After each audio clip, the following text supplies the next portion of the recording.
ENRICH LAC, as you might have noticed, is a European network of research and innovation centers and hubs in Latin America and the Caribbean. It has started as a Horizon 2020 project. It aims to enhance the networks between Europe and Latin America and the Caribbean region, easing the path for business as well as producing key partnerships. We have several consortium members such as DLR, SPI, AMPE, Fraunhofer, FFG, RC, ISD, and the ENRICH LAC Association itself, the center. This session, the Market Immersion Programme, aims to focuses on cross-border cooperation between the Iberian countries, Portugal and Spain, in internationalization efforts to Brazil, with an emphasis on business cooperation, networking, international support for small and medium enterprises, as well as the international market access to Brazil. Finally, innovation overview of the innovation ecosystem is always very useful for any SME with internationalization efforts. We hope that all involved in this session, especially the attendees, will gain some valuable insights into these questions. Let's discuss the agenda. We'll start with Marco Quirino, which will do a presentation about the ENRICH LAC Association. Then following the first session by Alicia Shelley from the International Association of Science, Parks and Areas Innovation from Spain, presenting about the innovation ecosystem and business transfer from Europe to Brazil, followed by bilateral cooperations between Portugal and Brazil by our own José Manuel Diogo, President of Câmara de Comércio e Indústria Luso-Brasileira. We have the third session, international support to Spanish SMEs from Rosalía Vicente from EEN from Spain. The fourth session, international support to Portuguese SMEs from Francisco Saião Costa from AICEP. And finally, business development and international cooperation from Flavia Guerra from FCJ Venture Builder. Finally, we'll have a Q&A session to answer all your questions that you might have. But we have a slight alteration actually from the first agenda. Due to some scheduling issues, Alicia Shelley will take a small Q&A session for the attendees right after her presentation, so everyone can have an opportunity to formulate their questions. I give the floor to Marco Quirino, our very own director of the ENRICH LAC Association. He's got a very strong leadership background with more than 30 years of management experience in Latin America, as well as in the United States and in Europe. His academic background includes mechanical engineering from Mackenzie University, and he's specialized in the University of São Paulo, as well Wharton Business School and SED Business School in Oxford, England. Thank you, Marco. I think now it's your time to shine. Thank you. Thank you very, very much, Ivan. Thank you, everybody that's attending. Thank you. It's a pleasure to be here with these panelists, which some of you I know well, and it's a pleasure to see you again. So I'm going to share my screen. My idea here is to welcome you, welcome everybody that's attending the session, and show a little bit about ENRICH for you and for the attendees, so that we can set the ground and understand, let's say, what we could do together from a better perspective, and count on me whenever you need, as some of you already do. So it's a pleasure to be here again. So I'm sharing my screen now. I hope it's working. Okay, so as Ivan just mentioned, we were born as a project in Horizon 2020, and then renovated Horizon Europe, and we are here to foster cooperation towards science, technology, and innovation between Latin America and the Caribbean. That's basically what we do, and we have some partners to help us to do that and to keep, let's say, somehow fostering that partnership that we hope we can have with all of you.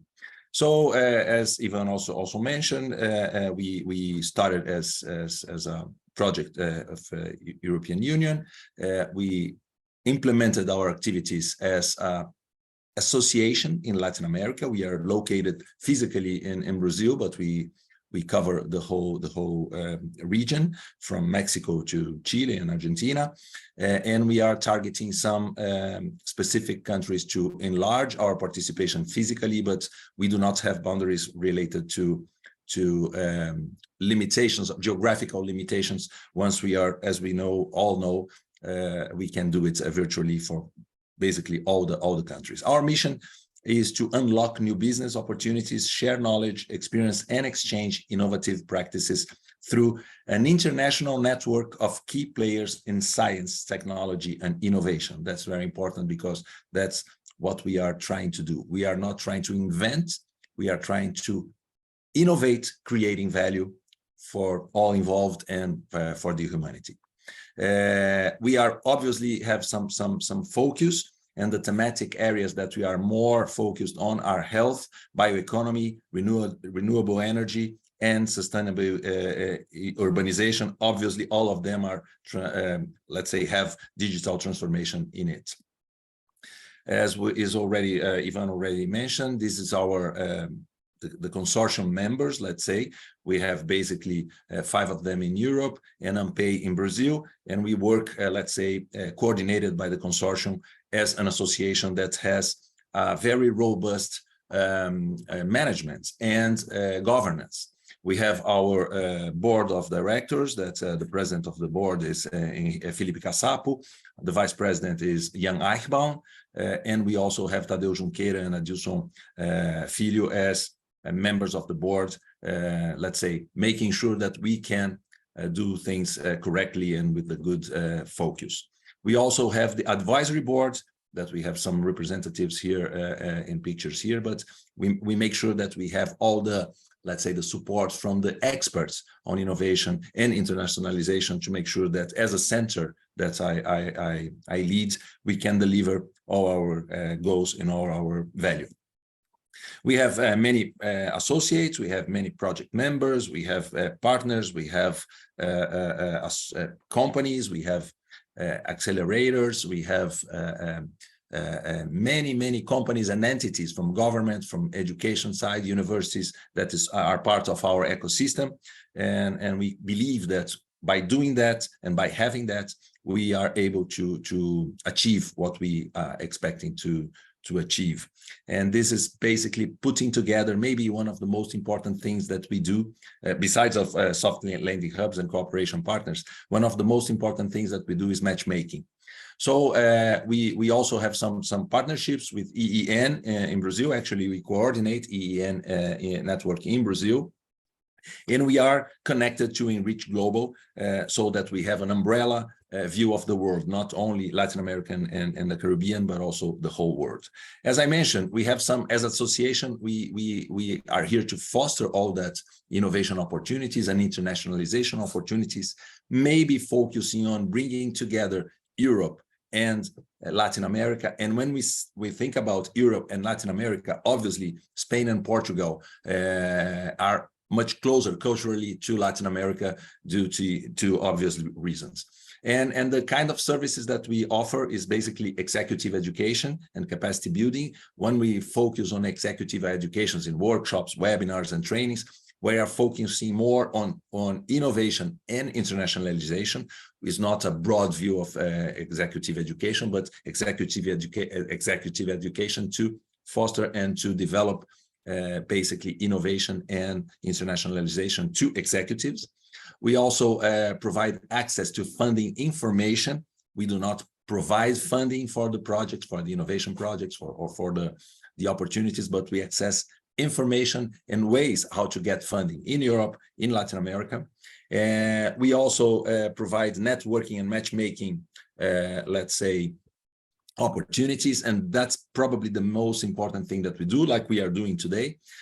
We try to put together companies, entities, and people, researchers, universities, governments, together to find ways to implement good projects of innovation internationalization. And we do that in many ways. We do that with EEN, for instance. We do that in our platform, in our website. We do that more in a more tailor-made, in a more, let's say, focused way, putting together the members that we have with the networking that we have. So there's the two platforms that are online, and we also do it in a more tailor-made way. And finally, we provide, let's say, within our network and our ecosystem, we provide options and opportunities for companies and startups and small and medium enterprises to do soft lending, both in Latin America and in Europe. So SMEs that are in Latin America focusing and willing to go to Europe, we support that with our partners in Europe, and companies and SMEs and startups that are in Europe willing to come to Latin America, we provide support and put together with soft lending hubs that will provide that service and will make possible, let's say, to understand the innovation environment in both continents and make sure that the projects can succeed. So that's basically what I would like to introduce here about ENRICH. We are here to support you and the attendees that are willing to develop innovation and internationalization. Thank you very much, Ivan, for conducting this call, and all the panelists that are here today. If you need any additional contacts, you have in the screen some of the ways that you can reach us, and you can always call me at any time. I am in Brazil, I am Brazilian, but as we discussed before the session today, today is very easy to contact any of you in any place that you might be. Thank you very much, Ivan. Thank you very much for everybody that's here to present and to attend this session. So I give you back the word, Ivan. Thank you very much. So thank you very much, Marco, for your presentation and your introduction words. Always a pleasure to have you here with us. So with that being said, let's follow the agenda. And our next panelist will be Alicia Shelley. So giving a quick background about Alicia. Alicia holds a Bachelor in Cognitive Science from the University of Leeds and is currently based in Spain, where she's the Director of Knowledge Management and Partnerships at the International Association of Science Parks and Areas of Innovation, IASP. At IASP, she's specially involved in delivering projects and services provided by IASP, including Point, a technology brokerage service which identifies innovative and technological proposals within the network. She conducts personalized international networking connection and handles member industry queries, also engaging in outreach and business development activities. Alicia also leads on IASP publications and knowledge management and is responsible for institutional programs within the framework of the European Commission. Her work includes a special focus on data analysis, surveys, and statistics, and the compilation of official reports. Alicia is also the coordination of World Alliance of Innovation, an alliance formed by 28 science parks and business incubator associations worldwide. So with that, Alicia will present the innovation ecosystem and business transfer from Europe to Brazil. And after that, we'll hold a small Q&A session to schedule issues. So after that, it's a small Q&A. So Alicia, the floor is yours. Thank you. Thank you very much. I'm going to see if my screen share decides to work now. Can you see the slides? Yes, we can see. In full screen? Hang on a second. Yes. Okay, so thank you very much. I appreciate the opportunity to be here today with you all. Also, since IASP, as we said, the International Association of Science Parks and Areas of Innovation, we were involved in the birth of ENRICH when it was originally ENRICH in Brazil, before it evolved to be ENRICH in LAC and its newer formations. So it's great to see how it's been evolving and developing and with its current status, and I think this is a very valuable process. So with that, as I said, thank you for the introduction, and thank you also for the adaptation to the agenda. The screen isn't going to change at the second, sorry. Hang on. Sorry, I've got a slight shared screen, double screen here situation. No problem. Take your time. Because right now you're only seeing the main screen, right? You haven't seen the next one. Yes, just the main screen. Okay.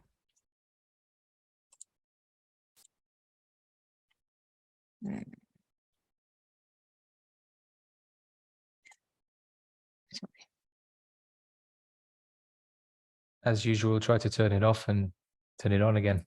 Yeah. Magic. Right now, I assume you can now see the actual shared screen with it. Can you see what can you see? We can see the Can you see the icon? The presenter's view. Presenter's view. Right.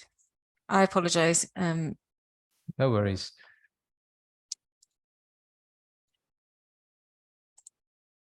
This is why people do proper tests, right?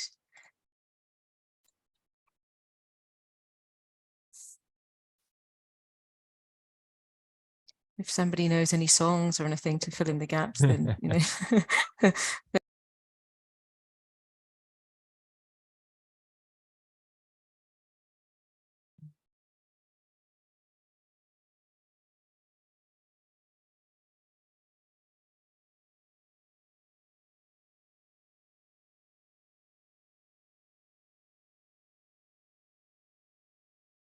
If you put in presentation mode now, it seems that it's going to work.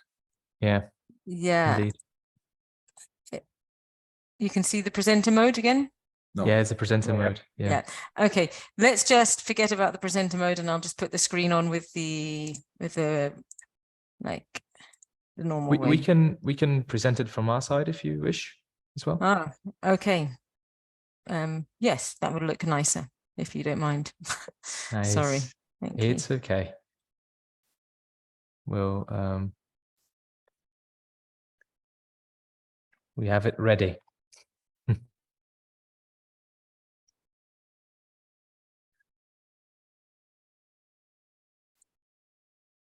One moment, please. And I should be able to share my screen just now. Can you all see it? Yes. Okay, brilliant. Oh, sorry. Floor is yours. Okay, Yes. thanks. So if you move on to the next slide, I just want to present a little bit about who we are at IASP. There we go. So IASP, I don't know how many of you are familiar already with us and what we do, but this is just to give you an overview of us as the association. So it's the worldwide membership-based network of science and technology parks, areas of innovation, innovation districts, hubs, knowledge-based incubation projects, and the like. We say all of these things because there are a lot of different definitions in our industry, a lot of different definitions that all come together to refer to what you might call innovation spaces. These innovation spaces have got a certain model and a certain structure behind them. When we refer to innovation districts, we are not referring to maybe just a town or a city that has got an area that say, oh, we've got an innovation district.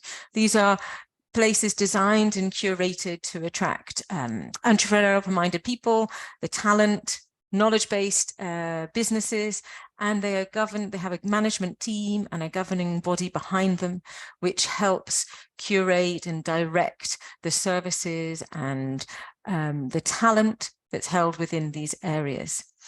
So these were originally science and technology parks in the United States. Sometimes they're referred to as research parks.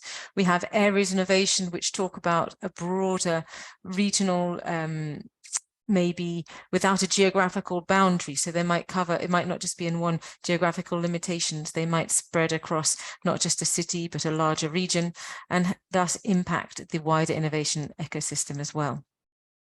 These institutions, organizations combine infrastructure, institutions, science, technology, but also have clear links with university and academia as well. So with all of these entities, you will have what's often referred to as the triple helix model. So you'd have the links between academia, university, between business, and between the market as well. and of course, all of the technology and the companies going on within it. So our network spans across 78 countries currently, which represent in all of our network, on our Science Technology Park members and the areas of innovation, we have what the tenant companies within these, which represent a broader network that we can tap into of over 100,000 companies. Our organizations divide into 7 regional divisions, which allows us to work internationally, but also on a slightly smaller level. It means that we have a slightly more flexible and agile method of engaging and interacting with our members and also their respective communities. Over our lifetime, when we were founded in 1984, we've had 39 world conferences. These are events that are key in the agenda and the calendar of our members, because they're essential for networking, connecting, and also knowledge sharing, which is one of our main priorities. If you'd like to pass on the slide, please.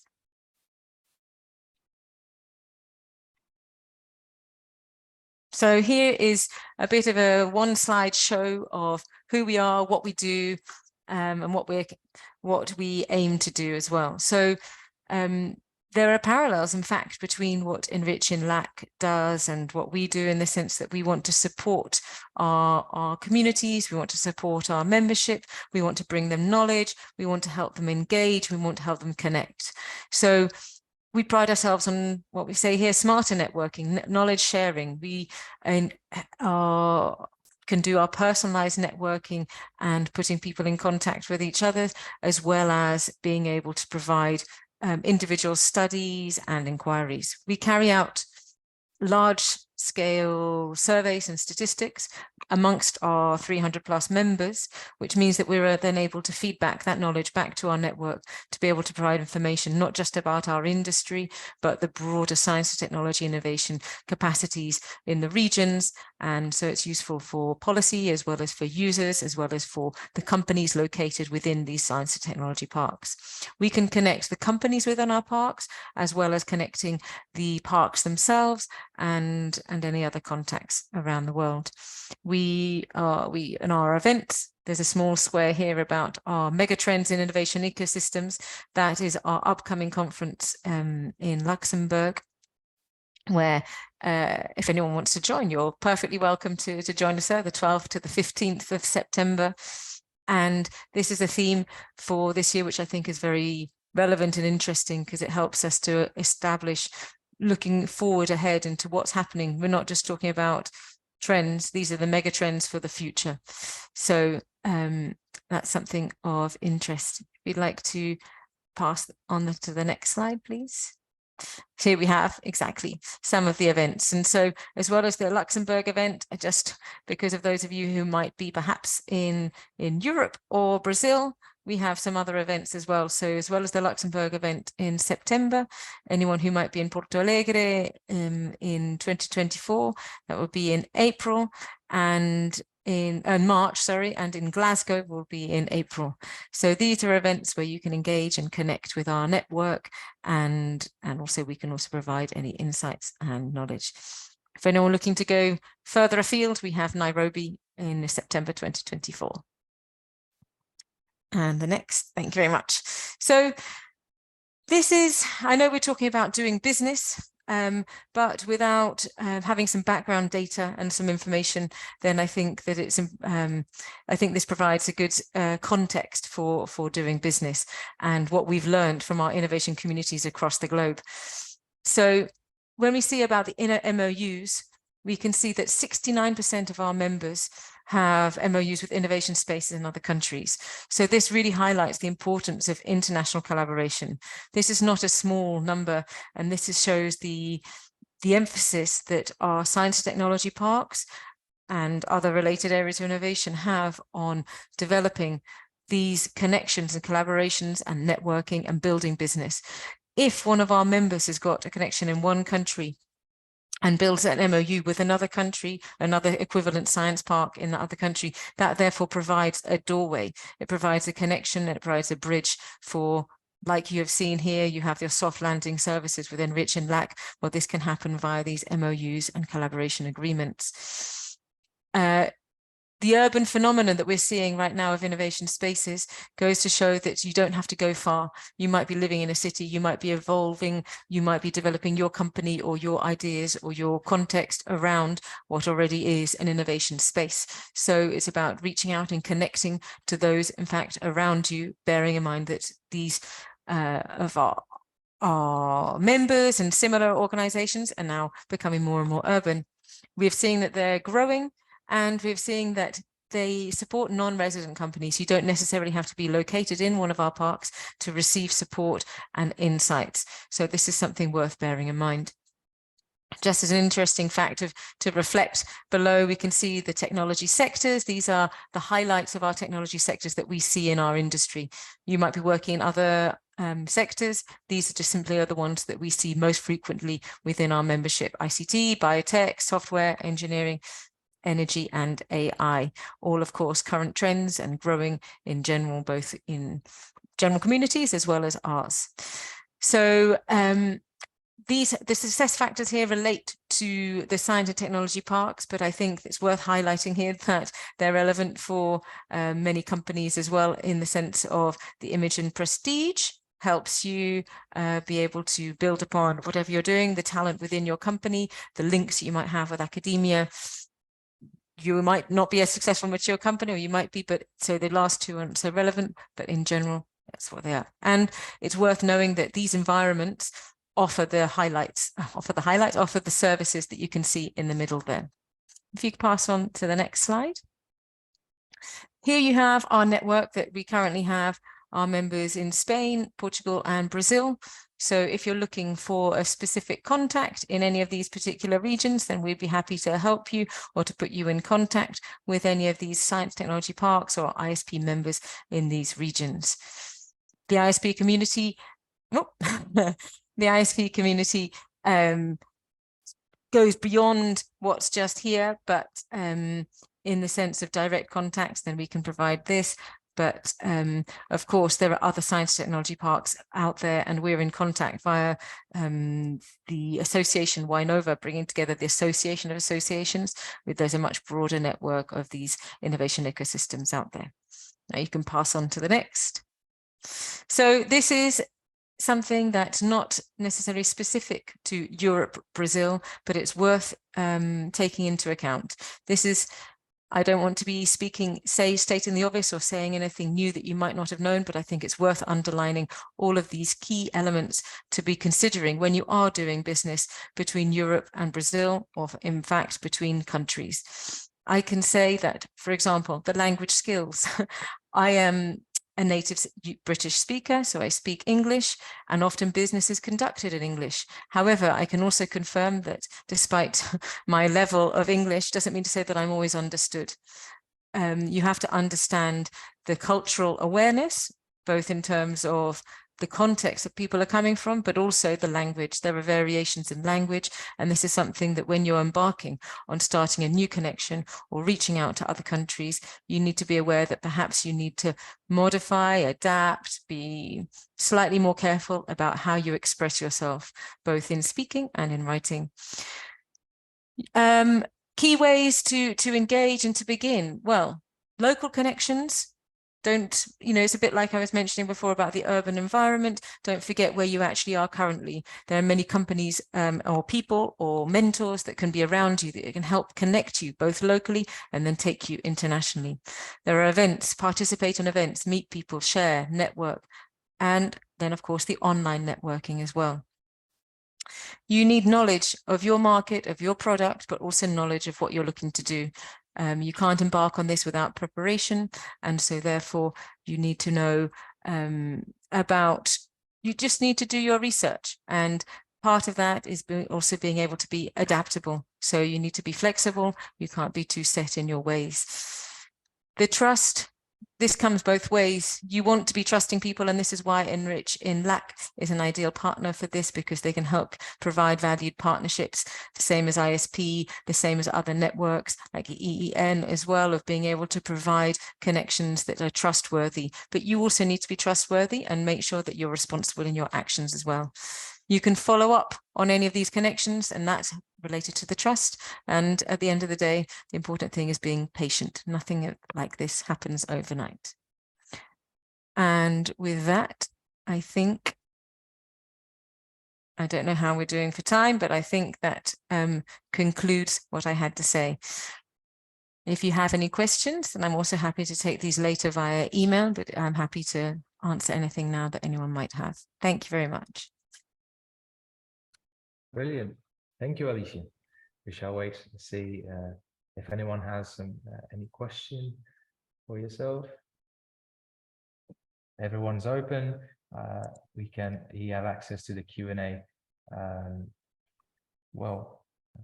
Question and answer sidebar, and as we had a previous answer to question to Marco, and we have already answered that one. So feel free, any of the attendees, if you have any questions. This is your opportunity for this particular session.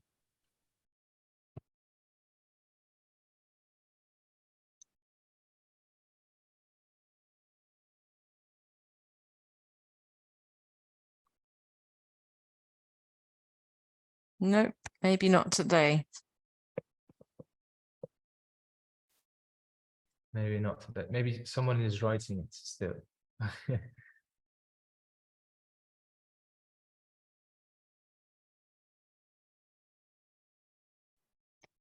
In any case, you can see here on screen our details, our contact details, if you want to reach out to us with our email address, but also on social media. So you can always follow our activity and then engage with us at a later stage.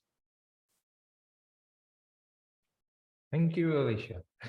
Thank you very much. It was a pleasure to have you here and put your best efforts into this. As we can see, it was a very detailed explanation about the session, and we'd like to thank you very much for your time.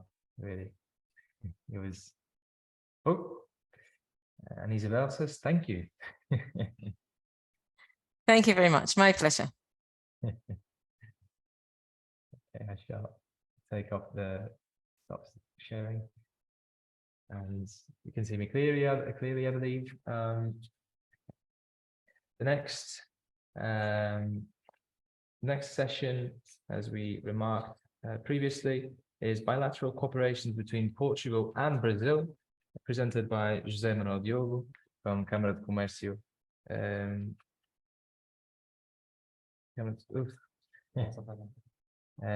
I should present as well our speaker. He's the head of trade and finance, and director of the Brazilian Chamber of Commerce, and president and founder of the Association Brazil 200 anos. Portugal Brazil 200 anos. I think he is ready to present. José Manuel, do you have the presentation ready?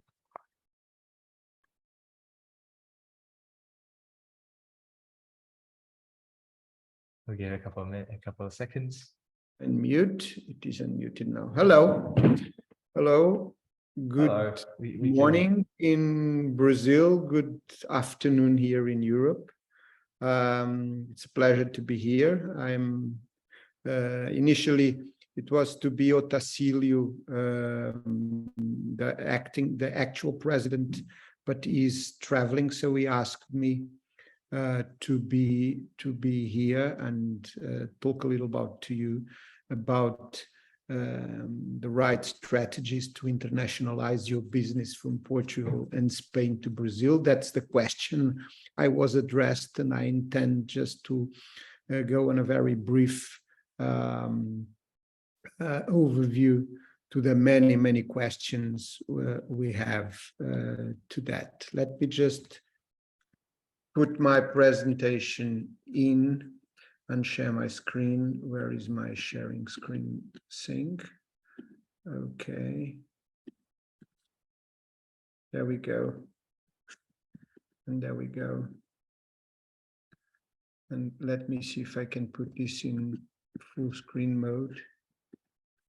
Can you see it? Yes. So what is the view?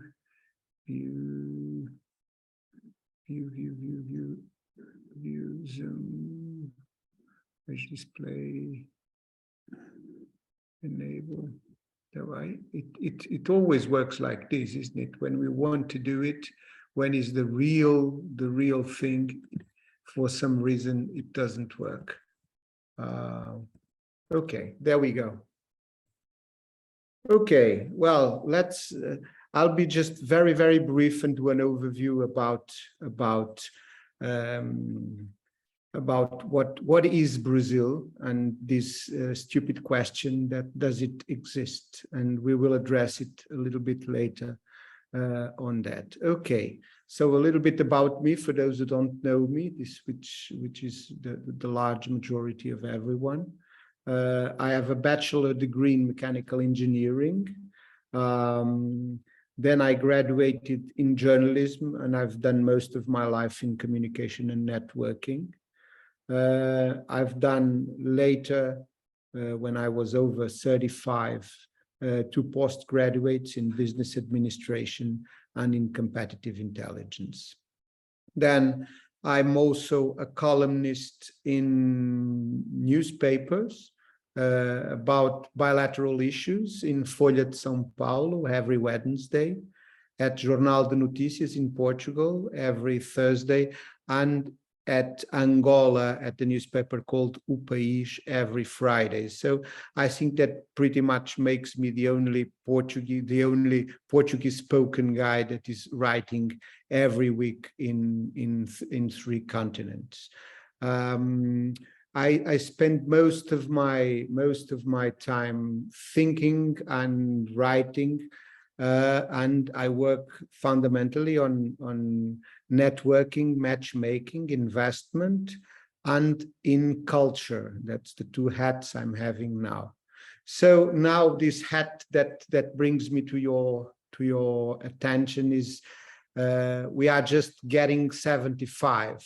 The Luso Portuguese Brazilian Chamber of Commerce was founded in 1948, and as we are talking about innovation and startups and how everything goes, fails fast, fails soon, but we are part of legacy. We are now under the new presidency of Otacílio Soares, experiencing some major changement on the way these old type of bodies like chambers of commerce that congregate legacy and a kind of an old but usual way to do business. And we are now changing, but we are very keen on our old values. Just for those who are younger to understand where we came and where we are. So we were born on the same year that the US after the Second World War set up the Marshall Plan to rebuild Europe. So that's when we were founded. And then, well, these 7.5 decades, just European Economic Community was founded in 1957. Then it was just for coal and steel. And then we just have democracy brought in Portugal, 2 years after in Spain, and 20 years after in Brazil. Then Mercosur was founded in 1991 and the euro came in 2002. I proposedly didn't put anything about soccer on this timetable. Okay, then let me just follow up. What is that we do? We do a little bit of what we all do. We do a lot of networking, a lot of matchmaking. We try to understand how bilateral trust is set up. Trust is the most important issue for all businesses, and all these old corporations, these old organizations, they have this goal to maintain trust, to build trust, and to vouch for it in a certain way. So on our Chamber of Commerce, we do three. We are organized in three committees of business development, of technology and innovation, and in trade finance. So in all of them, we are based out of Portugal, in Oporto and in Lisbon, and we also operate in Brazil. We have written agreements with most of the chambers of commerce bilateral that exists in Brazil, which I think are 18 now, and we also have a lot of cooperation with the Euro chambers in Brazil that was told before, that was shown before, but mostly we operate on this how do we say about Portugal, this bridge, this platform that Portugal historically was and still is. So as the thing is how to internationalize from Brazil to Brazil, from Portugal and Spain, well, some big numbers, good to understand for those that never been to Brazil or just consider Brazil as one country. Well, that's the mistake we normally make. But besides being a continental country, Brazil, it's a huge market, but it is composed of 27 different beings, organizations, governments, and for countries like Portugal, that is average size country, or Spain, that is large size country to Europe. But well, one of the states of Brazil, not the biggest one, let's say Minas Gerais, is the size of Spain, and Bahia is the size of France, and it is further away. There is a longer way between the septentrional, the more septentrional city in Brazil, that is Oiapoque, to Chuí, that is in the up north on the northern hemisphere, but it is longer the way than from Lisbon to Moscow. So we have to understand that when we mean like let's do something in Brazil, we have to understand the size of it, the organization of it. It is 9.9 trillion reais. That's more or less about 2.06 trillion the GDP, which makes it the 12th biggest economy, and it speaks Portuguese. That's very, very important. So now let me just put this thing. I just have 4 boards just to enlighten with some small letters, but I will try to explain. This is where to Brazil exports. These numbers are out of COMEX, which is the very good and very updated Brazilian statistic on commerce platform, and we are overseeing here. It is where Brazil exports, and again, because there is no Brazil, we just set up the states. So you can see on the X horizontal, like where the states where the exportations are made, and what about are the exportations. So like we see that in this 10 most the biggest exportings from which states and to where. So we have Rio de Janeiro, Mato Grosso, Pará, Minas Gerais, Goiás, Paraná, and that's it. And it is to Asia, not counting Middle East, and to Europe, here having Russia inside Europe, and only which is the first non-raw or commodity export is to South America. It's probably the automotive industry of São Paulo that sells to the rest of his neighbors in South Africa. Then we do the other way around. So, well, the other way around it, what Brazil, from where Brazil imports? Well, the same, the presentation then it will be available to everyone. If you want, you can share it. So Brazil buys, and again, the breakdown from each state from Asia. So Asia is largely the most important buyer and seller to Brazil. Europe second place, but here from where Brazil imports, we see a red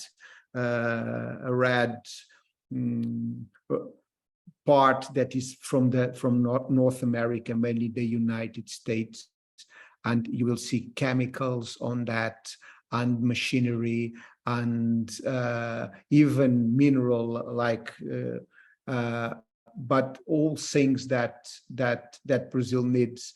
And from that point we can understand why the relationship with Mercosul and why the Brazilian politicians are so keen on putting it work. We in Chamber of Commerce believe that closing this agreement between South American Mercosul and the European market would create a new geopolitical axe that for the first time in mankind history would make South and North sitting at the same table on the same level, and that would be really revolutionary. That it will happen on the next 6 months, or it won't happen. Well, then we were talking about Iberian countries. This is the last 2 slides. So Brazil imports from Spain and Portugal. Well, it imports a lot more from Spain, and we see here again from state. Now the states are the middle subtitle, but chemicals, mineral products, and machinery. That's what Brazil imports from Spain. And on the 20 most important, this is always on the size of the market, of course.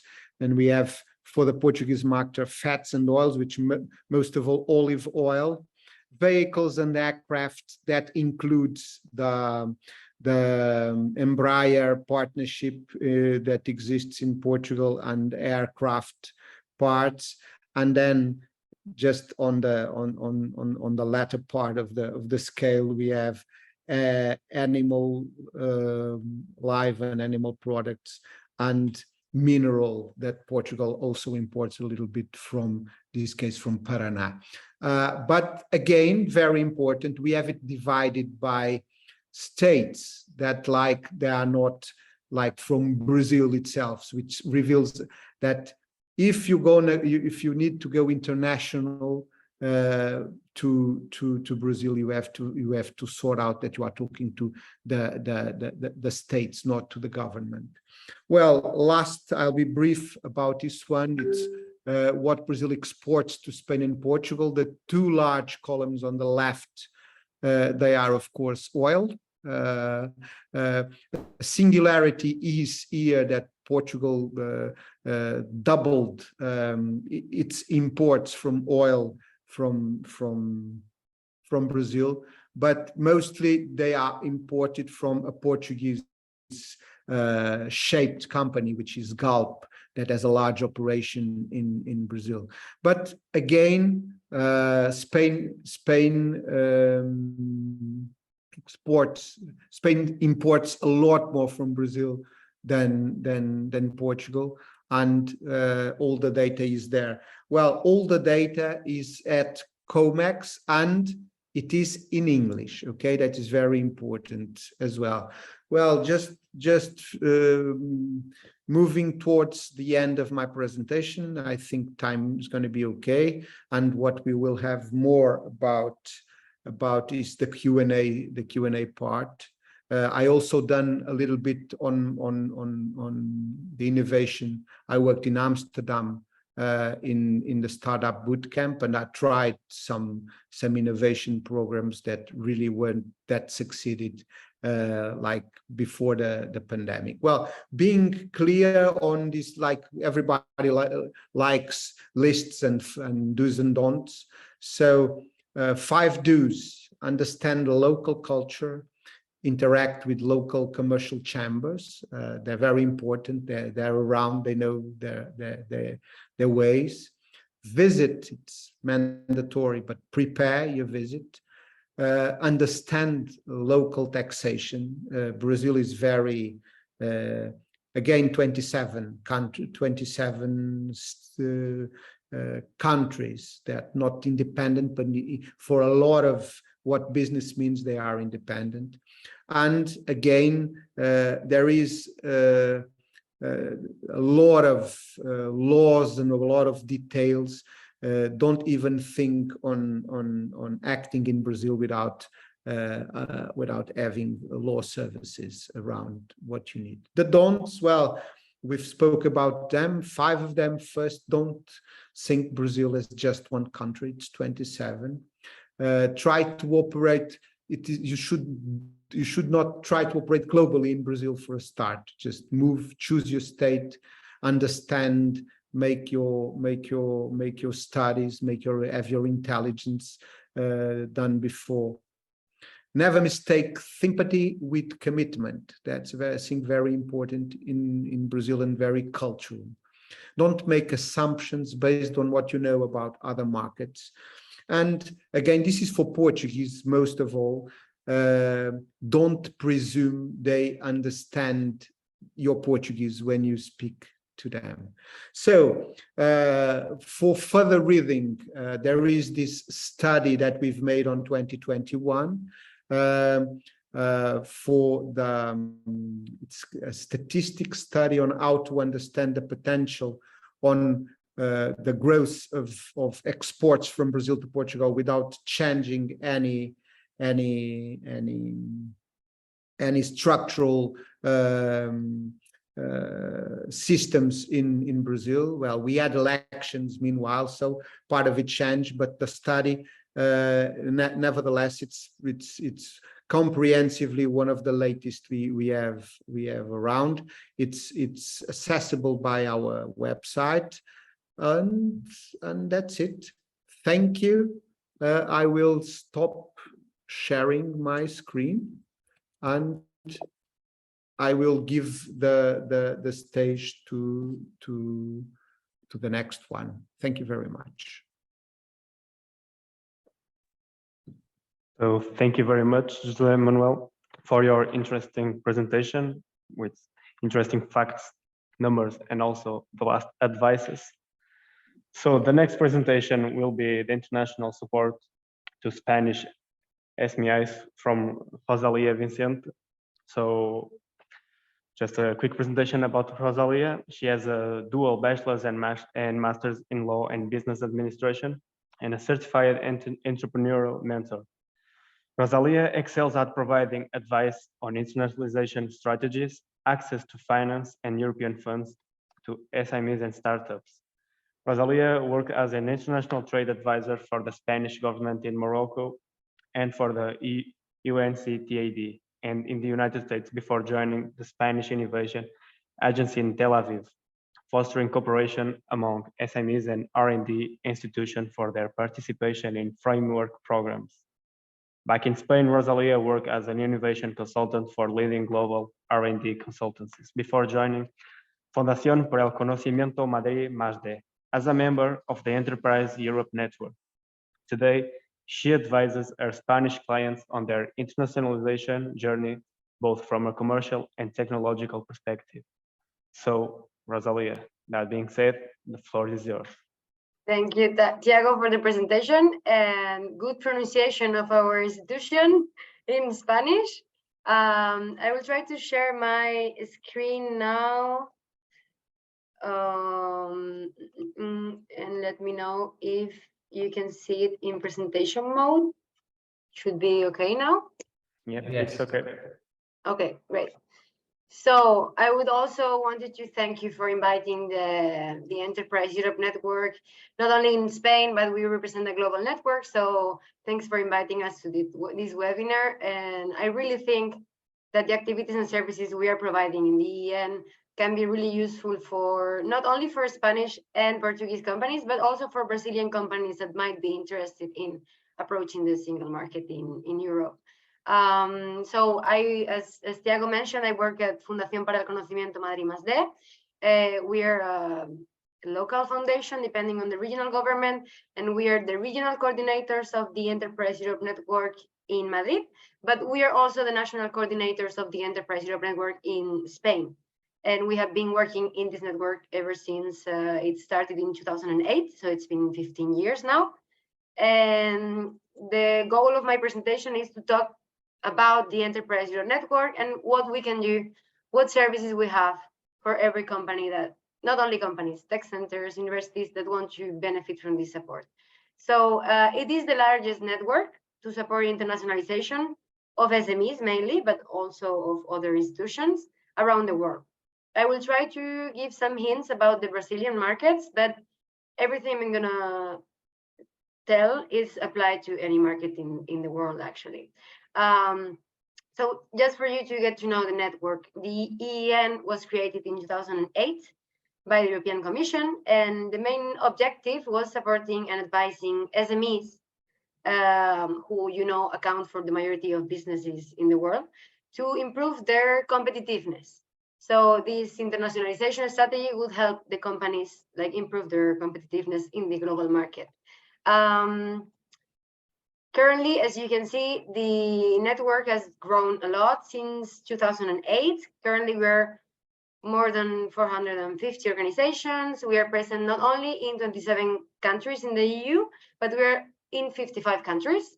And for the last years, the 2022 and 2025, we have been assigned a budget of 164 million euros, not only for Madrid, but for all partner organizations, so that we have we can pay our advisors, but we can also have services in our portfolio for our companies all around the world.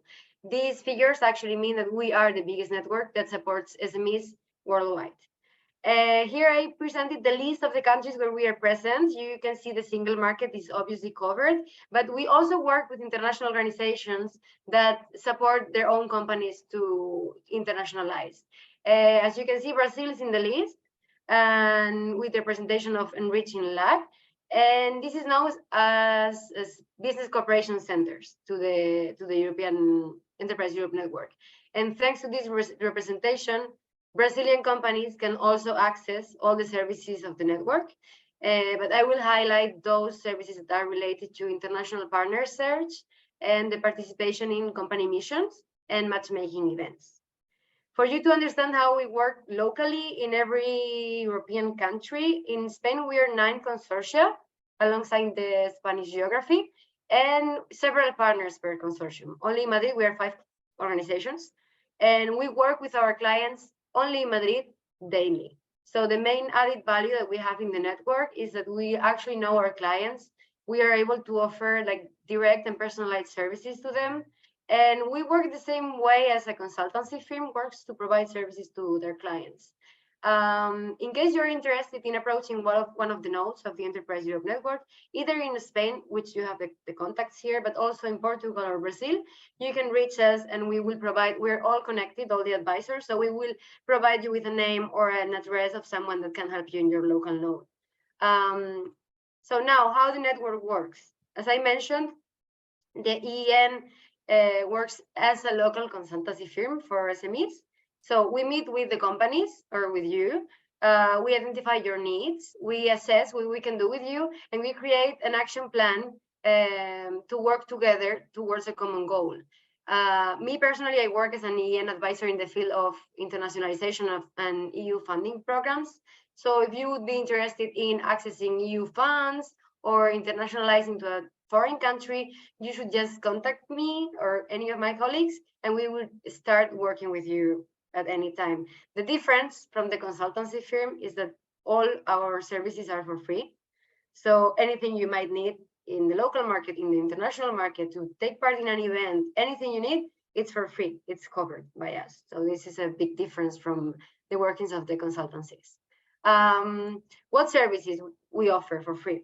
Well, the main goal, as I mentioned, is the internationalization. So all the services are structured towards this final goal, but we have three main pillars of our services, which are like business partnering. It's more focused on commercial partnering, selling, buying, finding distributors or local agents in a foreign market. The technological cooperation is more about like licensing your technology or finding technological partners in order to improve one specific project. And then access to finance, which is very related to research and development programs of the European Union. And we are also working today with three new priorities that were established by the European Commission, not very recently, but during the last years, that are the sustainability, digitalization, and innovation strategies. So we provide services related to these three fields to our companies because this improving its sustainability, digitalization, or innovation of any company in any country in the long term is going to also prepare companies to access new markets, to be more competitive in the international market. So the specific services now, like coming to the ground, it's in international partner search. What we do here, we have three main instruments to support our clients in finding partners abroad.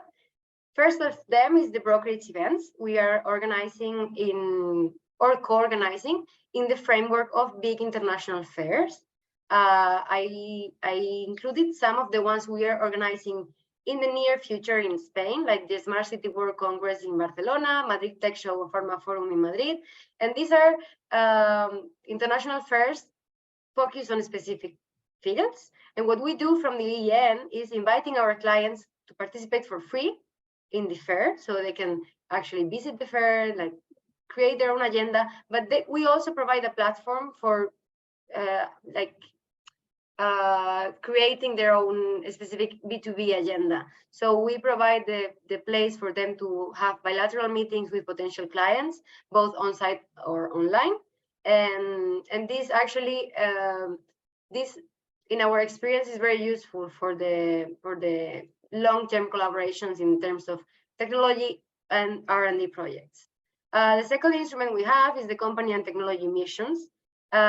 We normally organize these missions for specific groups of clients from one or many sectors. It could be sectorial or multi-sector mission that are interested in discovering one specific market. It could be Brazil. So we are selecting a group of 10 companies in the field of pharma in Spain, and we are bringing these companies to Brazil to get to know the local ecosystem. The idea is that we prepare personalized agendas for every client, and we sometimes arrange reverse missions, which are missions that are the opposite way. We actually bring Brazilian companies, for instance, to get to know the local ecosystem in one specific field, like pharma, cosmetics, or mobility.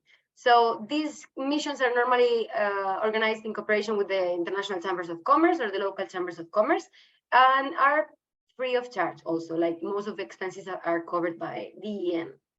And the third instrument we have for partner search is our marketplace. This is the networks, the EN main instrument for partner search. It's a dedicated space for matching international partners, and we have 5 different types of profiles: business offer and request, technology offer and request, and research and development request. Thanks to this marketplace, you can either offer your products or services to potential buyers. You can find distributors or commercial agents in a specific market. You can collaborate in innovation projects, but you can also even create consortia to participate in EU funding. So these three instruments are all for free and are all available for EN clients. If you're interested in any of them, you can reach me and I will give you more information. Second service we offer is the advising on internationalization. We personally in the and Spain to Spanish clients, but the network do the same in every country. We provide very specific support to access international markets, both in the single market in the EU, like a Spanish company that wants to go to France or to Germany, but also outside the EU. And what services do we have? So we normally have advisory services and training sessions where we cover legal aspects, for instance, such as in the case of single market EU legislation, certifications. In terms of economic aspects, we also cover like market barriers, market entry strategies. We analyze the consumer behavior, and we also have financial aspects like training and advisory, such as investment opportunities, tax incentives you might have in specific countries, or available funds, both for, as I mentioned, R&D projects, but also for internationalization. And this leads to the third group of services that we have, or we offer, is the services related to accessing international funds.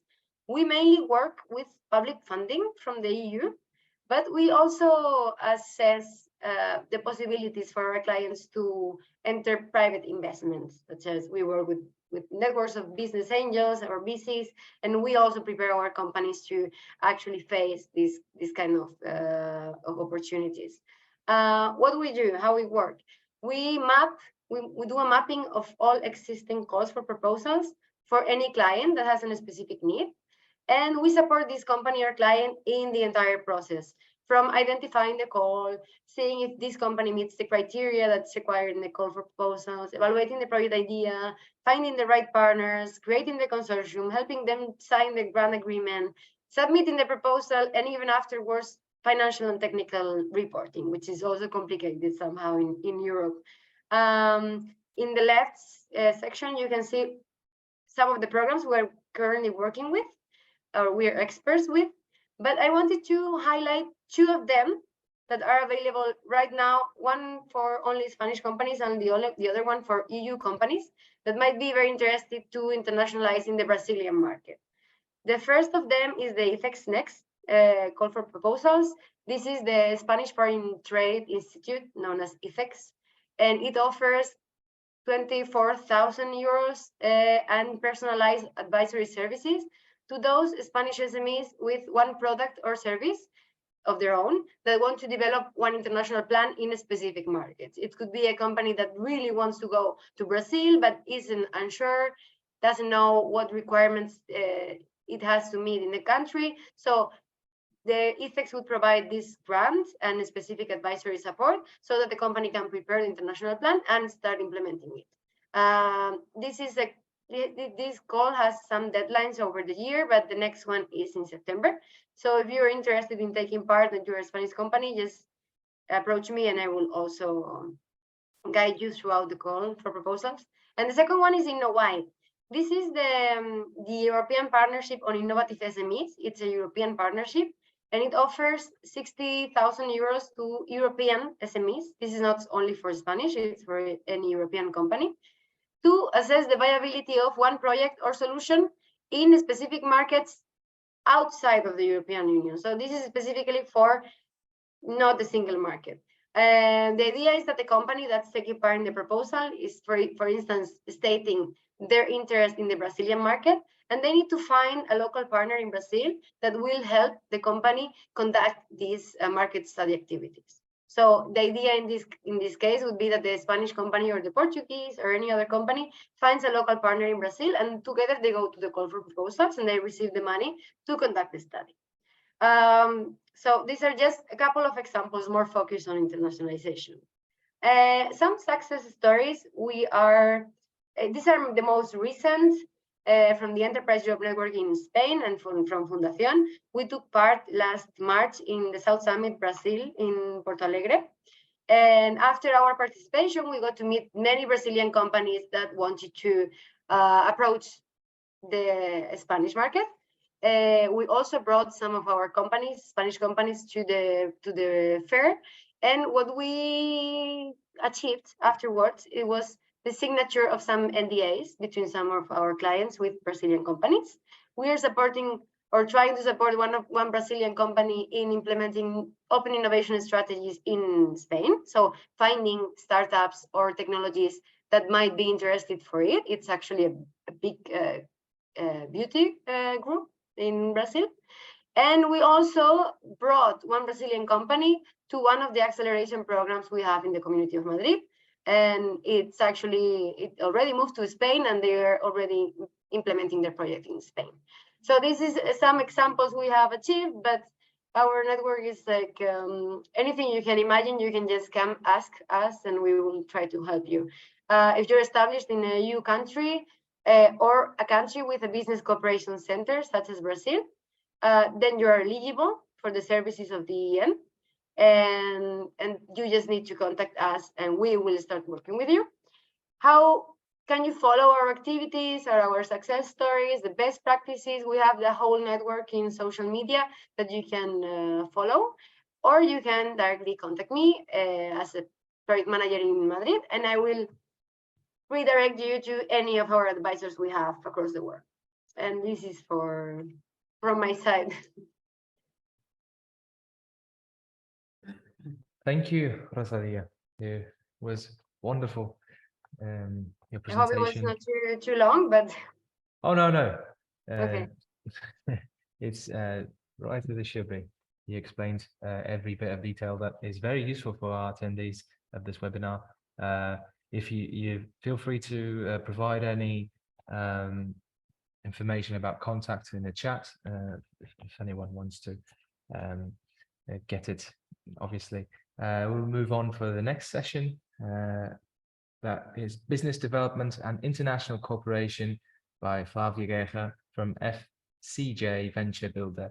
Flavia is the Europe Expansion Director at FCJ Europe, having more than 30 years of experience in the area, as she previously worked as CEO in the IT sector in Brazil. So she definitely knows both markets. In addition, Flavia holds a bachelor degree of economics and master in business management, and is specialized in innovation and entrepreneurship from the Stanford University in the USA. Right, as Flavia, you are free to proceed with the presentation. You have the right CV for the Market Immersion Programme. Thank you so much. Thank you. Thank you a lot for the presentation, the initial introduction. Let me see here if I could share my presentation here.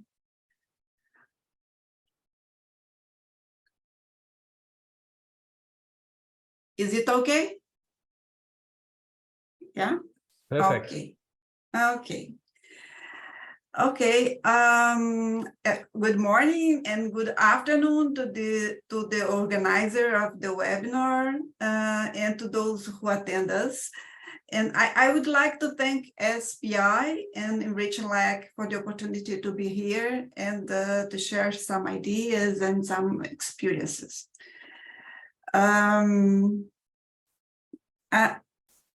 I don't know how to go to the next slide here. Press on the side key. So you have the right before your enter key. You should have the 4 arrows, one forward, one backwards, and another to the side. The enter key, maybe, yeah, but it's not working.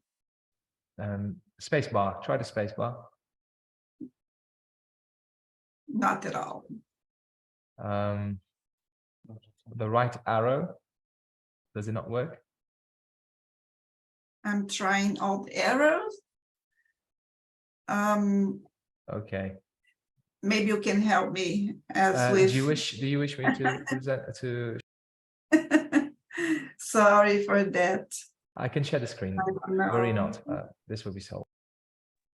Just give me a brief moment to actually access your presentation, and it'll be May fine. I interrupt the sharing? Yeah. Yeah. Okay. Please do so.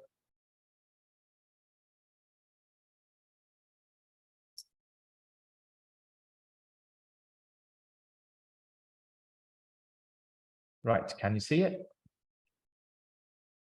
Yes, I do. Brilliant. Full screen? Not at all. Yes. Yes, the next slide, please. Okay, thank you very much. I'm sorry for that. I would like to briefly present what FCJ delivers to its clients and how it operates to realize how we can help your companies, whether they are startups or more mature companies, to access a vibrant innovation FCJ ecosystem and to expand their business in Brazil. Next, please.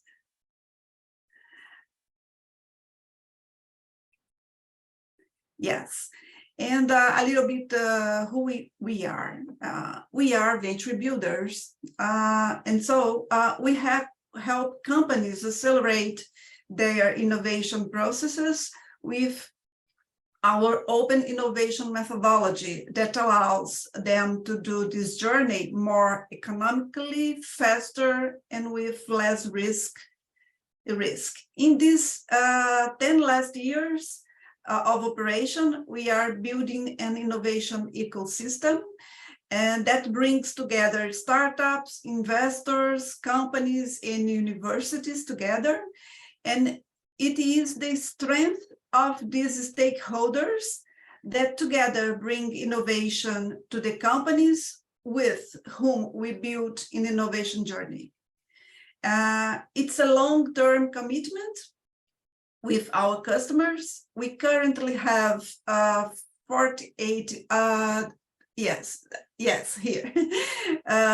We currently have 48 corporate venture builders in operation, and our ecosystem currently counts with 1,200 investors and more than 200 startups of several sectors. Please, the next. And the next one, please. And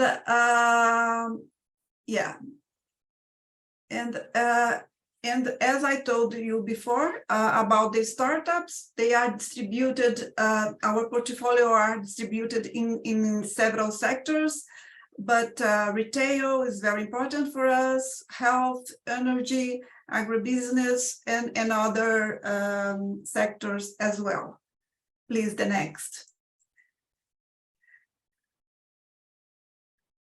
And yes, what is going on here is that I think it's, I would like to detail briefly what we do. To detail our model briefly, what do we do? We create new ventures named corporate venture builders, CVBs. These companies are responsible for managing a portfolio of existing startups that will bring products and services to solve the pains of the parent company. The entire process is managed by a specialized team hired and managed by FCJ. The financial resources to run the entire operation are raised through angel investors that we attract in the market. It's an operation that lasts a cycle of about 6 years for the development of a portfolio of 30 to 50 startups. Besides developing new ventures, we create a powerful asset for the parent company. The next, please.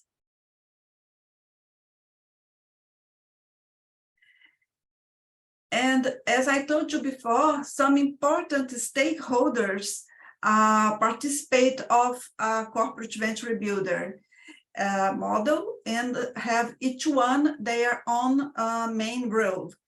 So parent companies, they come to the model with their expertise and reputation startups with new products and services, investors with funding, and universities with technical and scientific knowledge.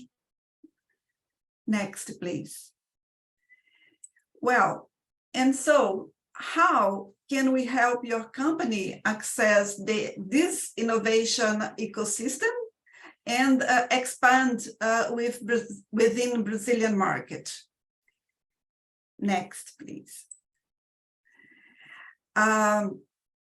This is a glimpse of our ecosystem that I told you before. Please, next one. And for those here who don't know, Brazil can be a complex environment for international entrepreneurs to launch their business and startups, as our colleague here told about the taxes, the laws and everything.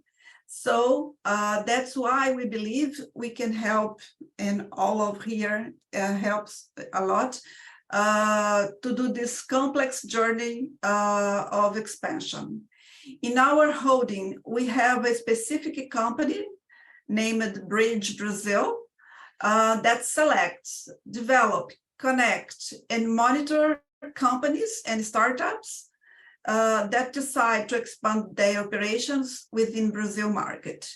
Besides that, Bridge Brazil is the appropriate bridge that connects your company to one of our existing corporate venture builder in operation and to their startups customers that are big companies.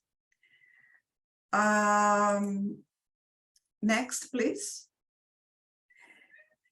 And so to do this job, to help the companies and startups to expand in Brazil and to connect to our own corporate venture builders, and how can we do that? We first have an initial screening process to check if your company is at the optimal momentum for this journey, and then there are other steps from project planning, legal entity constitution, product localization, and so on, finance compliance, commercial partnerships, and human resources that we help in each of these issues and sectors to help the startup and the company do it in a mature way, in a planned way, okay? And so, yes, I think it is the next, please. Yes, and my contacts are there. There are so many details to say about corporate venture builders, about our ecosystems in Brazil, but we are very glad to help if you want to say more details about our methodology. Thank you a lot to be here, and it will be a pleasure to have you in a further moment, okay, to explain better our methodology. Thank you very much. Thank you very much, Flavia, for your presentation. If you wish, you can always put your contacts in the chat for the attendees.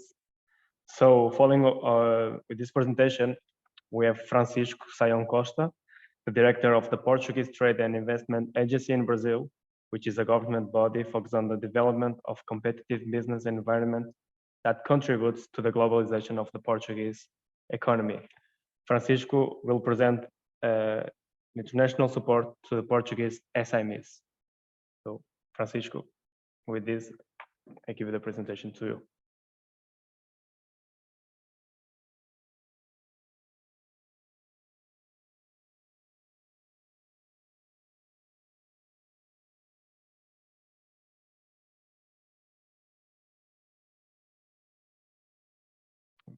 Hello, Francisco.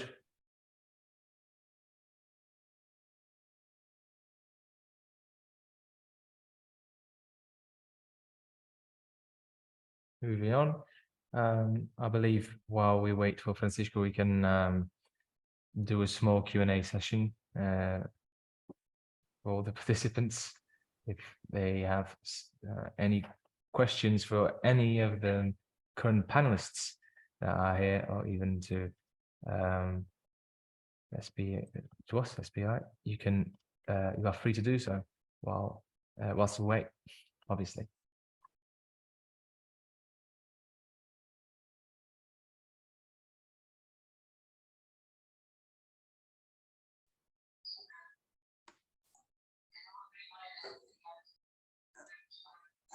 Can you hear me? Yes. Sorry, really sorry, because I was on my phone and it was not working. Really sorry. Hi, first of all, thank you very much for your kind invitation, and really thank you for this fruitful conversation. Thank you also to the organizers and Flavia for this little change in the schedule. But as I was saying, I had like these things that I really had to do. But okay, it is a real pleasure to be here today. Real pleasure to talk to you. And you already presented me. I think you already know who I am and what I do here for AICEP. And now I will present a bit of our work and how we can help mostly Portuguese companies, because we are a Portuguese governmental body focused in helping the internationalization of the Portuguese economy. So our clients are the Portuguese companies who want to do business abroad, namely in Brazil. I'm the responsible for our office here in São Paulo, trying to covering from here this continent that is Brazil, which is a really tough task, but we do our best. I will now share my screen and the presentation.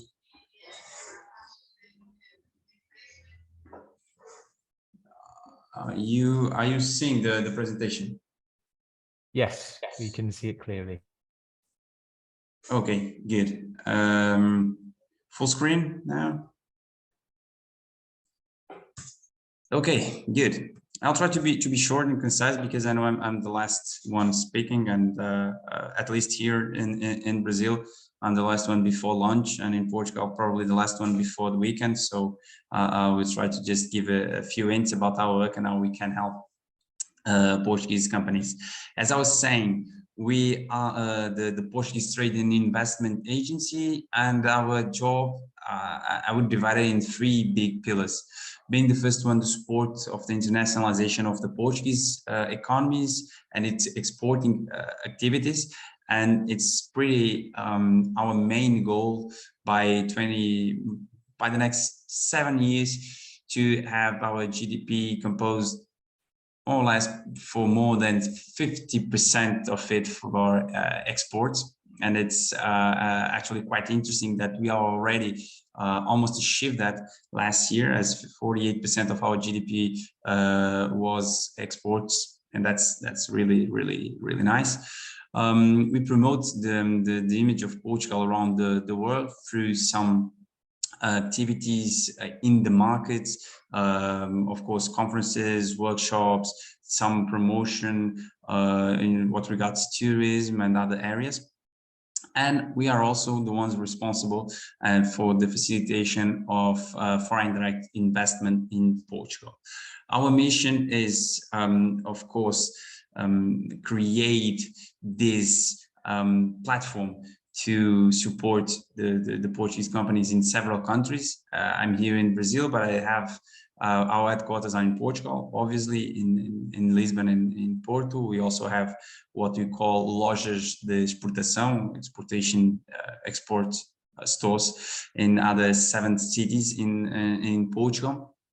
But our organization is obviously focused in providing a variety of technical support to the Portuguese companies who want to sell abroad. That's our main goal. and you can reach out to us through our platforms that I will present some of them later on. And it's quite easy to contact us. It's free, but we do believe that our added value is not the fact that we are a free service, but a service that, considering we also report to the Ministry of Foreign Affairs, it's a service that it's really connected with our diplomatic affairs, really connected with the market. You will have the support from the start, from the beginning in Portugal until the end of the operation in the market, in the country that you define as a priority. And of course, here Brazil as a specific and important role, considering that we have a consistent and strong team here in the country.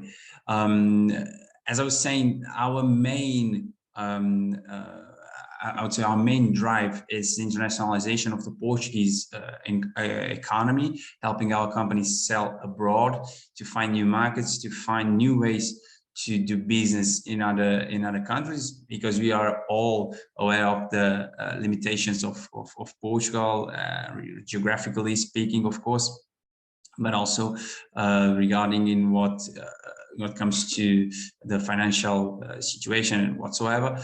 But on the other hand, we also try to secure foreign direct investment in Portugal. So the inward from Brazil to Portugal in our case is really strong, and we do that by identifying and contacting international investors to consider Portugal as a location for their business activities. And that's something that has really grown from Brazil in the last couple of years. We were used to see a lot of interest, individually speaking, what here in Brazil we call pessoa física, moving abroad, going to Portugal, buying houses there.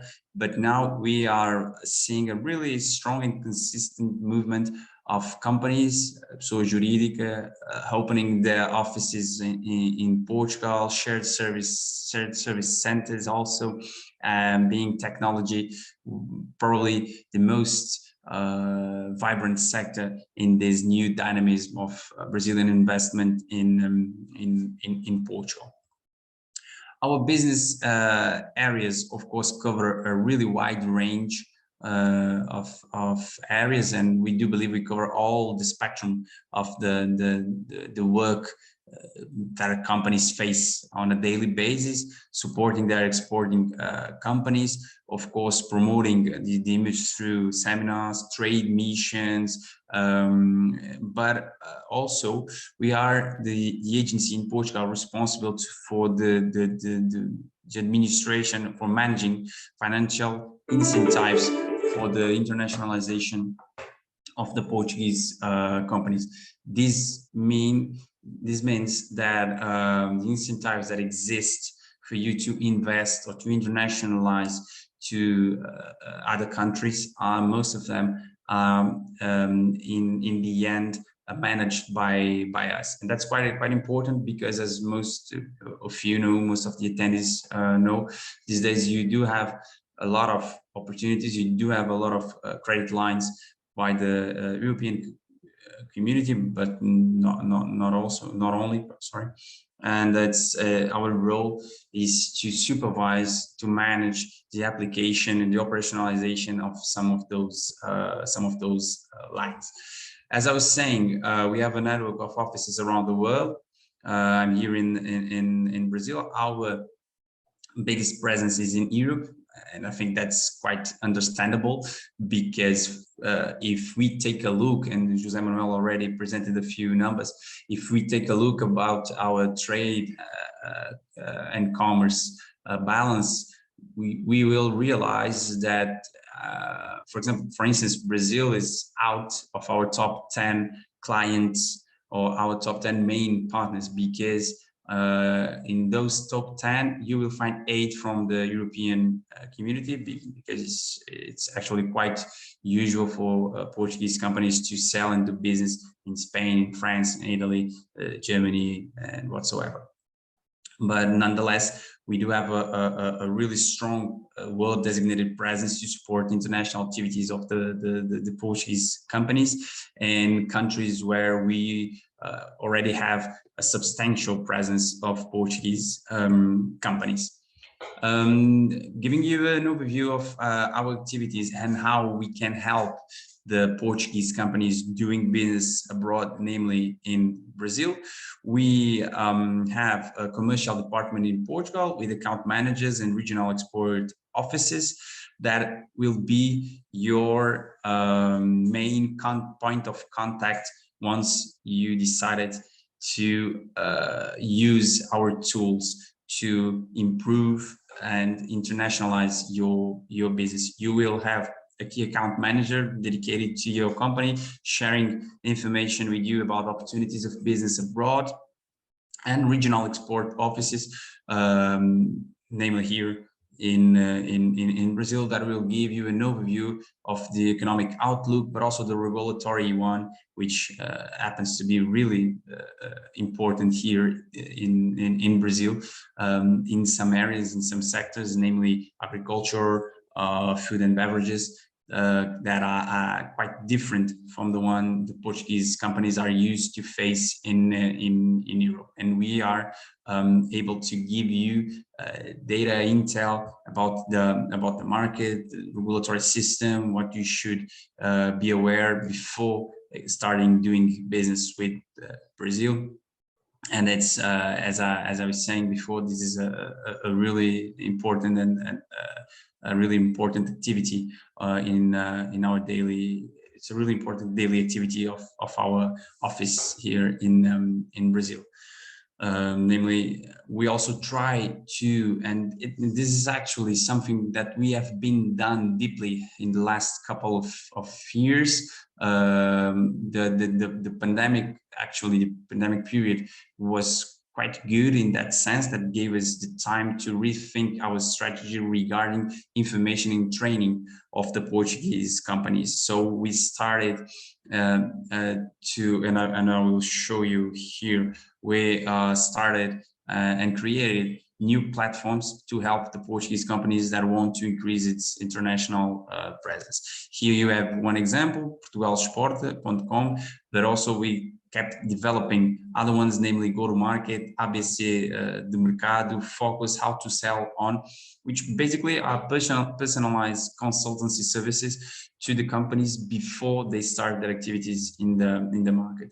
And we had the time to create those training activities that were really well received by the Portuguese companies, because the information inside was for them was an added value, and they were able to incorporate some of those tips in their strategy for specific markets.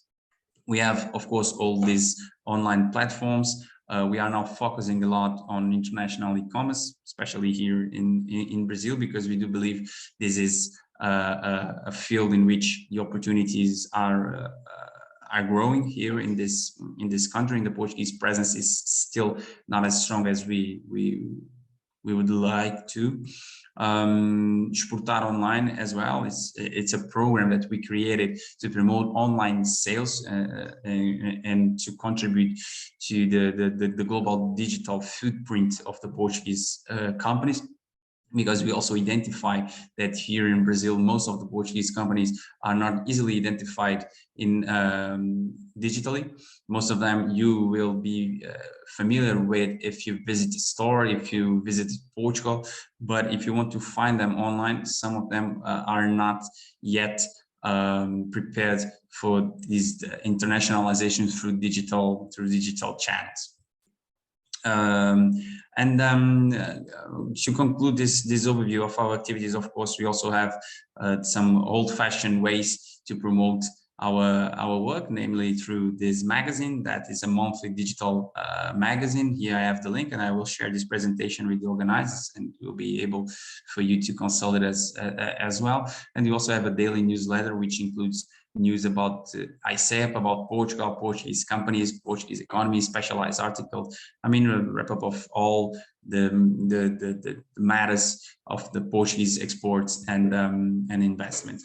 I invite you, the attendees, namely the Portuguese ones, of course, to join our LinkedIn group, but because it's actually a tool for disclosing skilled job opportunities in our country, and it's used for a lot of international companies who have established their businesses in Portugal, their shared services centers, their Portugal office, Portugal desks, and it's really well used to support recruiters looking for talent, looking for talented professionals in Portugal.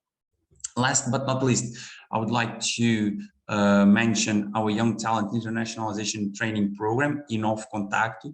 The logo mentions 20 editions, but actually it's already 26. And it's an international internship program aimed to recent Portuguese university graduates that are looking for an international work experience, but focused on the companies, being that all the internship is actually supported by us. We are the ones paying the intern for 6 months for him or her to be in the company, working for a Portuguese company abroad. And it's actually take place throughout the world.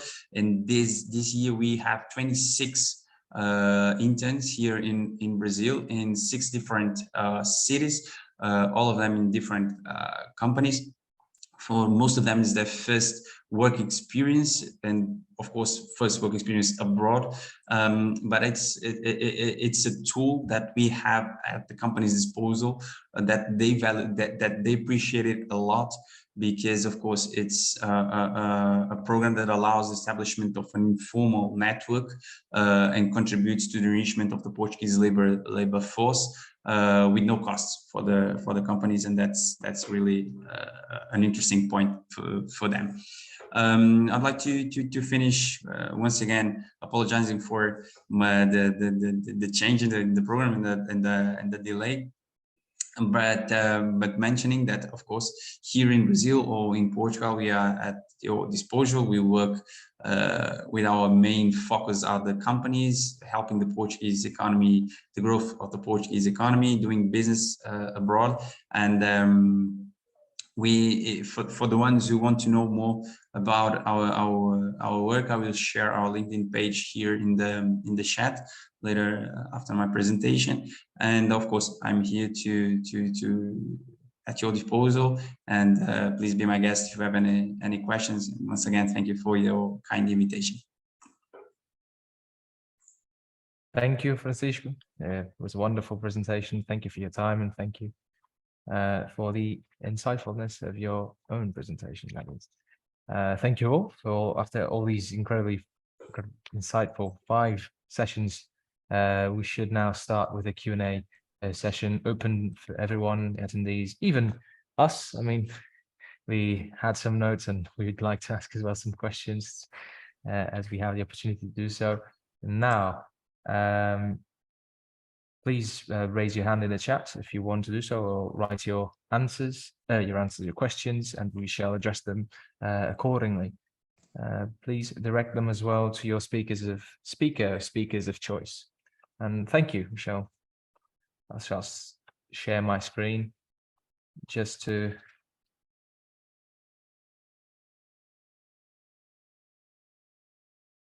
So, Diogo, do you have a question?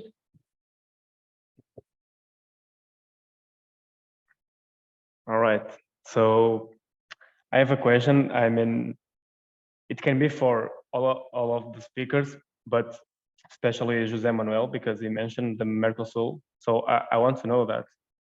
I know it's still on the paper, the agreement between the Mercosul and the European Union, and I want to know that how can the unlocking of the Mercosul agreement, with its ratification, how can it boost the Iberian business in Brazil? Well, as you mentioned me, I may address first. Well, we would have to have a crystal ball to understand how it works, but and what would happen. But I can, like in a political and first and then economical point of view, what is being said and done. well, the agreement, what is the status? The agreement is signed, but it was not when the last government of Brazil, it was a bit controversy on the well, on a lot of sides, mostly on environmental side. And what happened, it was not, the governments in Europe didn't felt on signing the agreement or ratificating the agreement by the parliaments. This ratification notice only has to be done for not by unanimous, but only for majority. And that is very, very important, because that's what makes it possible. Both southern countries in Europe and Brazil are being very, very active on that. But mostly what happens is that this second semester, Spain holds the presidency of the European Union, but it also is undergoing an electoral process. And next year, there's going to be a lot of elections through all Europe, and well, some well, I wouldn't say turmoil, but some unrestfulness and unpeace will happen in Europe. So we will have until the end of the year. So that's why Brazilian politicians are moving fast, namely the president was visiting Brussels, and well, it's going on his fourth visit to Europe in such a short term. Well, that's the politics. It can be done.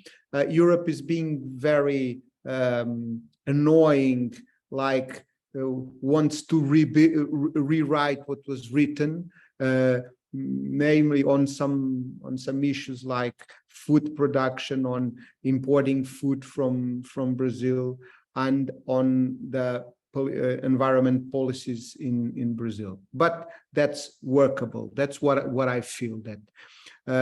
And finishing the political side, if there is a consensus in Europe, and the presidency of Spain might be very important for that, that the deal can be ratified and start to work. It is difficult, it is, but we have a chance that we haven't had before in the last 4 years with Bolsonaro government. What will it change in economic? Well, in a shorter way, but in a larger scale, those who can remember what happened when Portugal came into the European market notice what is to have a free trade agreement with such a big block of countries like it is the Mercosur. And well, of course, Brazil, it's the largest economy, but we cannot forget that Uruguay, Argentina, Bolivia, well, those combined, it will provide Europe independence over what happening over through China and the United States, put some calm into the war with Ukraine and with the energy problems, and it will build together the old, like demographically old Europe and and South America, which is younger but stronger, and not growing as fast as it used to be. But we could create something like a north-south setup geopolitically that would make really a difference on this bipolarized world. It's up to us, it's up to the politicians, and just addressing what changes for business. Well, there is more than 100 flights from just from Brazil to Lisbon every week. So the mobility is now a way of life, is not, it's commodity. So it could pretty much change everything. So I'm just crossing my fingers that can happen.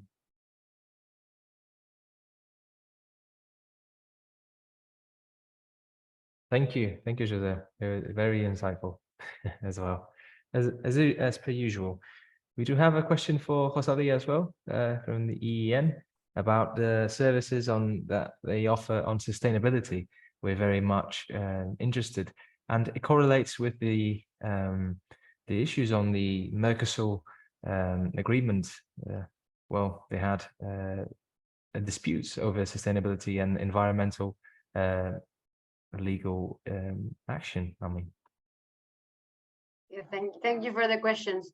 Where we have a specific service on sustainability for SMEs, which it actually consists on evaluating the level of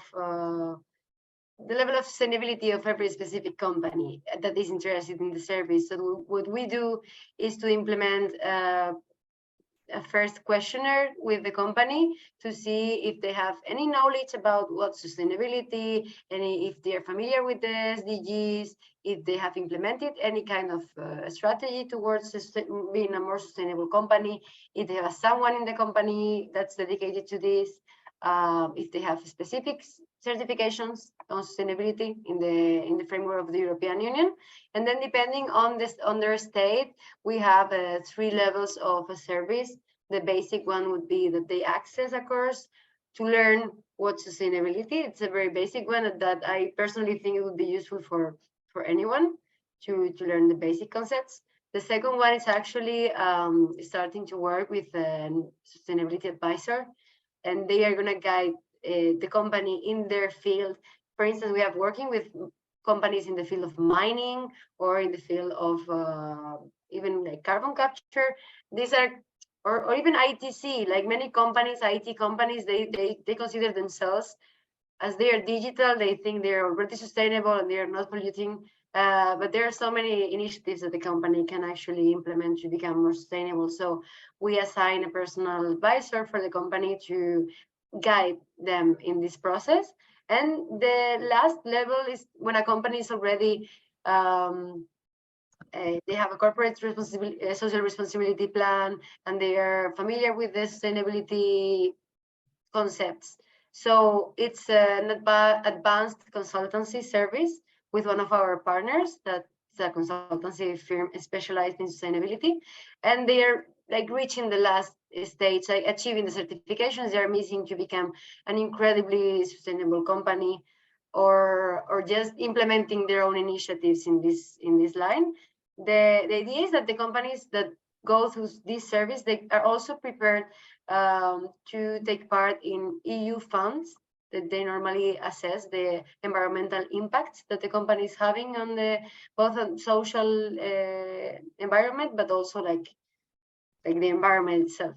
And that they are also prepared to collaborate with bigger partners in international markets that they normally require also this kind of certifications or alignments with the sustainability.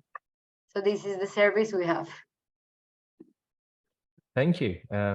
It was definitely a very useful service for anyone that looks to internationalize into Brazil to be provided. I mean, it's really one of the key concerns for the future and well, for the present, actually. Sustainability is one of the main aspects that we should be working on and strive to improve our footprint, our carbon footprint, actually. Moving on, and thank you. We have another question, well, actually 2, but one for Flavia. What is the major or the key, you mentioned during your presentation that FCJ specializes in trying to internationalize companies into Brazil, and there are some very major obstacles, I would say, to internationalization, which companies are not quite aware or enough aware of them. What would be the most regular occurrence of such a barrier or the obstacle? Namely, would it be a legal obstacle? Would it be a human resource issue, financial hindrances, and so on? What would you assess, Flavia? Yes, okay, Brazil is so complex country and there are many laws, different laws to regulate the sectors. And so it's very important, depending on the sector you come from, to know these regulations. And then what I'm saying before is about taxes. We have a lot of different taxes for different situations. And so it's very common to arrive in Brazil and don't know what to do with so many different taxes. And so it's not like here that we have the IVA, IVA. And so it's quite little bit simple, but not in Brazil. And so we have to help these companies to understand, but not only understand, but help them how to control and the accountability and then everything that comes together with this issue. And it's very important for a company that wants to establish there. It's something, it's especially about the taxes, but we have another issues too about hiring, regulations, the laws, and it's one another issue we have to pay attention for not being surprisingly to have a bad surprise after hiring someone. And so this is something that we can support and help. But in our case, besides of that, we are looking for to bring this company to a big market. And so it's very, very important to study the market, to study if it's in a right direction to achieve the customers. And what we can support very well is about clients, because we have 48 corporate venture builders in Brazil. And so behind these corporates, we have big clients. And then we can do this link with the company that wants to go to Brazil and these clients. And besides these clients, the clients of these clients. And so we have a huge ecosystem that we can do the bridge to facilitate when a company wants to expand in another market. It's something that facilitates when you have the clients in one side, and then you can help the other side to sell. That's it. But we have to help during this journey with the complexities and with the facilities. Thank you so much, Flavia. Obviously, a person like me is not quite aware of most of the challenges that come with internationalization, especially in a big market, as you mentioned, as Brazil. And therefore, your comments are very, very welcome for this session.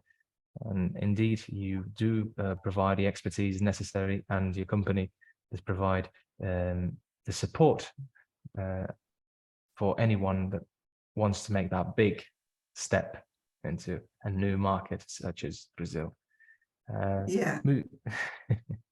Thank you so much. Moving on, we would like to ask a question as well to Francisco, as he's a representative of AICEP from Portugal. So he does have the knowledge about the Portugal exportation ecosystem, namely to Brazil. Obviously, throughout this session, we have understood many of the components that come, or many of the questions are asked or addressed by his own institution. But we want to understand how can not just AICEP, the organization, institution, but how can the country itself improve or boost promote internationalization within its ecosystem, whether that is research and development, whether that is the industry level, at the industry level, or dependent on sectors. We very much would like to have your considerations to these matters. Actually, that's a pretty interesting question. With I would dare to say a simple answer. Today, it's mandatory, it's in the DNA of the Portuguese companies to try and go abroad. Even the projects, the investment projects that we were able to convince them that Portugal is the right site location for them, we actually sold Portugal as the platform for a bigger market, the European one, the European Union one. And also we also enhanced our links to Africa, north of Africa. Most of the people actually don't realize that a flight from Portugal to Marrakesh in Morocco is closer than Portugal to Paris, for instance. And actually it's quite interesting to realize the differences and the proximities somehow. On the other hand, we also focus when talking with our companies that they should strive to find new markets, to find new partners, and also that when it comes to differentiation of the products, everything related with investigation, with research and development is fundamental. So if you go in and speak to a company, to an industry, they already have that mindset. And of course, when it comes to a governmental body like AICEP, our DNA actually is also the same since the beginning, since we were created 15 years ago, but the organizations that preceded us also had the same goal. And that was quite easy for us to sell, the same way Apex does here in Brazil, ISEX in Spain. Is quite easy to share that mentality with the companies. One big change that also affected that was the definition from some previous governments about what we now call the economic diplomacy, and the economic being part of the ambassador's work, of the general consulate work, which before was not that clear.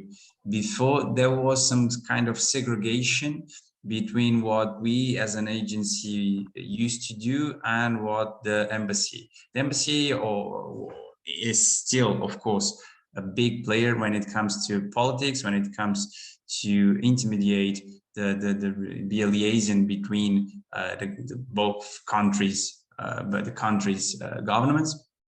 The consulate is also, or is mostly known as the front office, the service that your citizens go to solve the problems, get passport, visas, etc. But today, when it comes to their mission, also the economic affairs is really important, and that's a change that also made a big difference in selling the need to expand beyond the frontiers of our country. That actually make a huge difference. Thank you very much, Francisco. That was well, straight to the point, as we asked. Well, considering that we do not have any further questions from the chat, I would like to thank you all for the participation of the speakers. It was very insightful. Thank you for your time, for your preparation, for answers to the questions, obviously, and for all the kindness that you shared. And yeah, your contributions were very, very valuable. Well, thank you again, and we hope to see you next time. Glad we had this time to chat about this. Obviously, this, as mentioned previously, this presentation will be made available on ENRICH and LAC YouTube channel, and we will afterwards share it with you, so you can share it with your own networks at your well, at your will. Thank you again, and we shall end the session. Thanks for the invitation. Thank you. Thank you all. Thank you, everybody. Thank you. Best of luck. Good business for everybody. Bye-bye. Bye. Bye-bye.